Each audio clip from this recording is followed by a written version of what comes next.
पवार यांच्यावर आरोप केले होते. भ्रष्टाचाराचे सरदार शरद पवार आहेत असं अमित शहा म्हणाले होते. त्याला आता शरद पवारांनी जोरदार उत्तर दिलंय.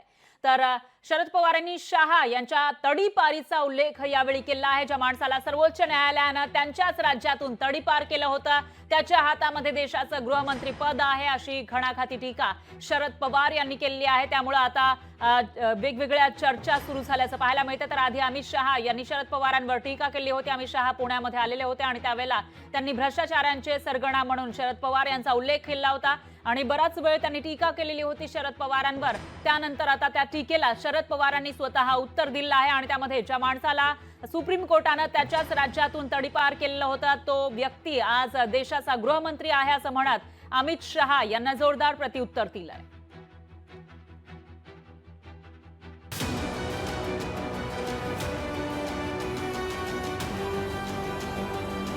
इस देश में कोई भी सरकार में भ्रष्टाचार को संस्थागत करने का काम, इंस्टीट्यूशनलाइज करने का काम अगर किसी ने किया तो शरद पवार आपने किया है, मैं डंके की चोट पर कह कर दिया.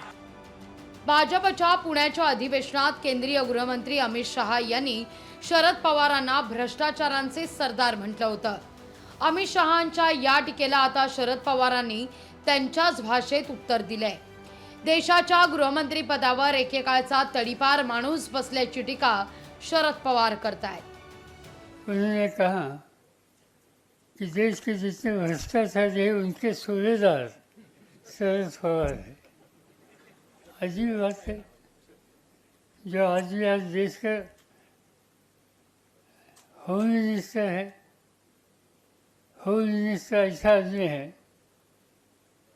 कि जब गुजरात में थे वहाँ कानून का गलत इस्तेमाल किया, इसके लिए सुप्रीम कोर्ट ने उनको गुजरात से तदीपार किया था.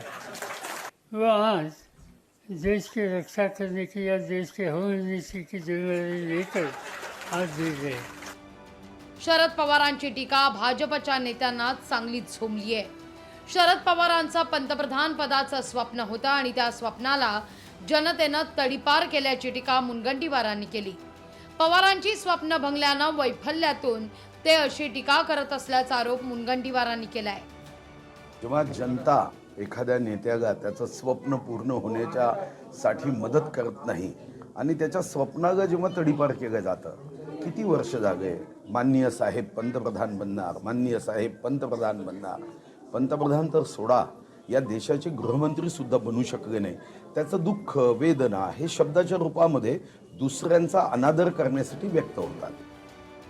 शरद पवारांच्या विमानातून बॉम्बस्फोटातील आरोपींनी प्रवास केल्याचा आरोप झाला होता.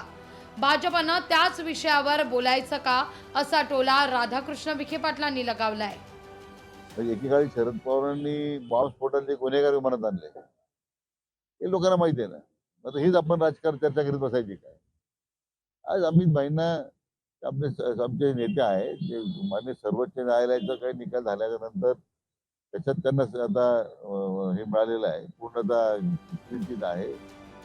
महाराष्ट्रात महाविकास आघाडी शरद पवार यांच्या नेतृत्वातच निवडणुका लढणार असल्याचं स्पष्ट आहे.